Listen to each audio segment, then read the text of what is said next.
Hermosa mine is located in the heart of the Patagonia Mountains, about 9 miles upstream of the town of Patagonia, along Harshaw Creek.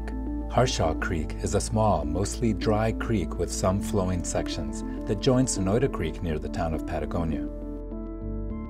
Patagonia residents and businesses rely completely on groundwater from wells in the aquifer underlying the Sonoita Creek Valley.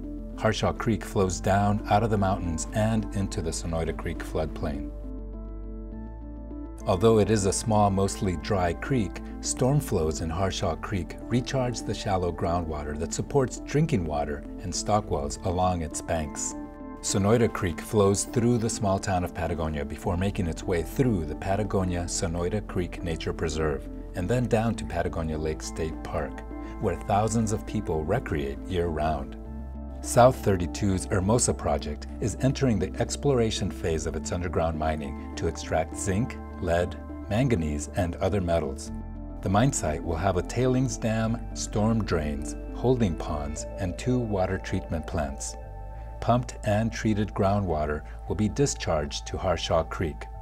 In order to mine the underground metal ore body, South32 intends to sink dual underground shafts which will provide access for people and equipment to the ore body, which currently is submerged in groundwater thousands of feet below ground surface. No one knows how long South32 will have to keep pumping groundwater. Their initial permits allow them to treat and discharge up to 4,500 gallons of water per minute to Harshaw Creek for up to 5 years. This amounts to 11.8 trillion gallons of groundwater, the equivalent of 10 Olympic-sized swimming pools per day and 40 Houston Astrodomes after 5 years. 2 treatment plants will treat contaminated water from the tailings facility and the underground dewatering process.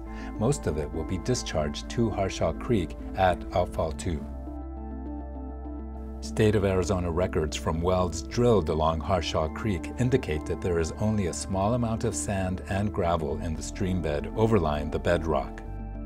South32 claims that the deep groundwater it pumps and discharges to Harshaw Creek will soak into these stream bed sediments, even after 4 to 5 years of continuous discharge at 4,500 gallons per minute. Using a sophisticated integrated hydrologic model, PARA's experts predict that the small sand and gravel aquifer under the Harshaw Creek streambed will quickly fill up with water discharged from the mine site, causing Harshaw Creek to flow continuously to the town of Patagonia and beyond within a few months. Once Harshaw Creek flows continuously, any contaminants leaving the mine site, either from the treatment plant discharge, breaches in containment facilities, or other sources, would quickly flow downstream and either infiltrate into the groundwater or continue flowing through the town of Patagonia, or both. South32's water permits only require testing of the treatment plant discharge every 90 days, so contaminants could flow into Harshaw Creek undetected for months. A continuous flow of 4,500 gallons per minute in Harshaw Creek also increases the risk of flooding downstream. Instead of soaking up much of the rain that falls during a storm event the way a dry stream bed would, flows in a pre-wetted Harshaw Creek would rapidly increase with even a small storm event. While 4,500 gallons per minute is small compared with natural flood flows, South32's flood analysis never considered the impacts of storm runoff adding flow to an already flowing Harshaw Creek. PARA believes that more frequent and transparent monitoring of mine discharges to Harshaw Creek and of groundwater under Harshaw Creek and the town of Patagonia are necessary to protect limited and fragile drinking water resources below Hermosa mine. Compliance wells provide early warning about contaminants in the groundwater system. While South32's permits require no compliance wells downstream of the mine in Harshaw Creek, PARA believes that at least 3 compliance wells are necessary. Groundwater is the sole source for drinking water along Harshaw Creek and in the town of Patagonia.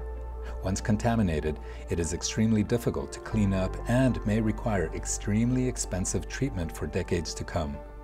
PARA believes the best strategy is to prevent contamination through careful monitoring and to act on any contamination immediately before it's too late.